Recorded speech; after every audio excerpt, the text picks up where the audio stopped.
मध्य प्रदेश विधानसभा में विपक्षी दल के शोर शराबे के बीच मोहन यादव सरकार के वित्त मंत्री जगदीश देवड़ा ने 3,65,000 करोड़ से अधिक का बजट पेश किया। मोहन यादव सरकार का बुधवार को पहला पूर्ण बजट पेश किया गया, जिसमें सभी वर्गों को साधने की बात कही गई।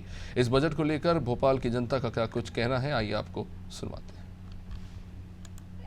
मध्य प्रदेश की मोहन सरकार ने अपना पहला पूर्ण बजट पेश कर दिया। इस बजट को लेकर तमाम लोगों को खासी उम्मीदें थीं। करीब 6 महीने से सरकार बनने के बाद से बजट का इंतजार था लोगों का। हमारे साथ न्यू मार्केट में हम खड़े इस वक्त और कुछ गृहिणियां हमारे साथ मौजूद हैं। ये जानते हैं मैडम, कैसे देखते हैं मोहन सरकार के पहले पूर्ण बजट को?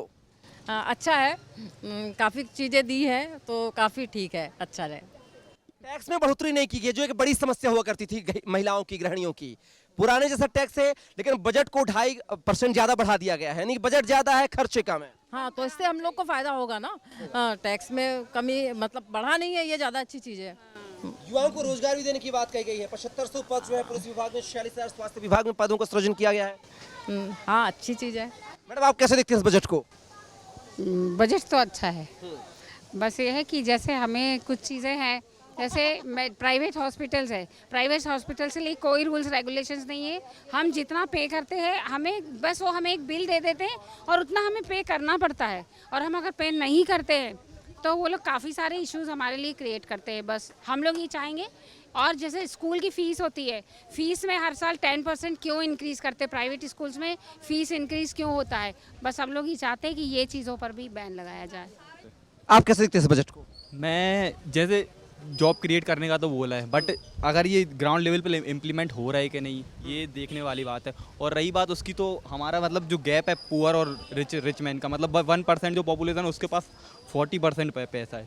तो उसके हिसाब से मैं सही बात बोलूँ तो बजट का कोई फ़ायदा तो हो नहीं रहा है। पूरा पैसा उनके पास जा रहा है, बड़े लोगों के पास। तो एक तरीके से अगर आप डायरेक्ट पैसा बांट रहे हो, उससे तो कोई फ़ायदा होना नहीं है। या तो आप एम्प्लॉयमेंट क्रिएट करो, या फिर दूसरे लोगों को अपॉर्चुनिटी लाओ, या फिर बिजनेस नए, जो आपने पूरे बिजनेस तो मतलब प्राइवेटाइजेशन कर दिया है, तो फिर पूरे बिजनेस बाहर ही हैं।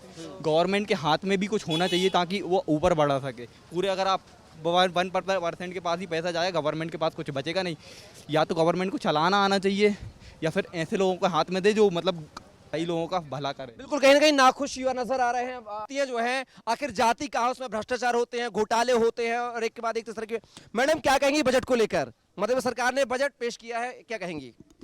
बजट का तो ऐसा है कि जैसे लास्ट टाइम जो किया था और इस बार जो किया था, टैक्सेस में कोई चेंज नहीं किया उन्होंने, बल्कि इन्फ्लेशन इतना ज़्यादा है तो उनको करना चाहिए था। ऊपर से पॉवर्टी लाइन, जैसे कि जो गरीबी रेखा वाले हैं वो बढ़ते ही जा रहे हैं, कम नहीं हो रहे हैं। एम्प्लॉयमेंट निकाल नहीं रहे हैं। अगले साल फिर यही बोलेंगे कि इतने लोगों को बेरोज़गार हैं तो उसके लिए ऐसा ऐसा कर दिया, ये कर देंगे, वो कर देंगे। खुद कुछ करते नहीं हैं, आ जाते हैं उसके बाद भी नहीं करते हैं। जैसे आप देख लो, अभी कॉलेजेस भी, अगर जैसे इतने सारे बच्चे हैं, इतने बच्चे पेपर दे रहे हैं, उसके बाद भी कम से कम कॉलेज इनको इतने तो करने चाहिए कि बढ़ाएं, थोड़े कुछ रेट तो होना चाहिए, कुछ रेशियो में कुछ रिलेशन तो होना चाहिए। कुछ भी नहीं है।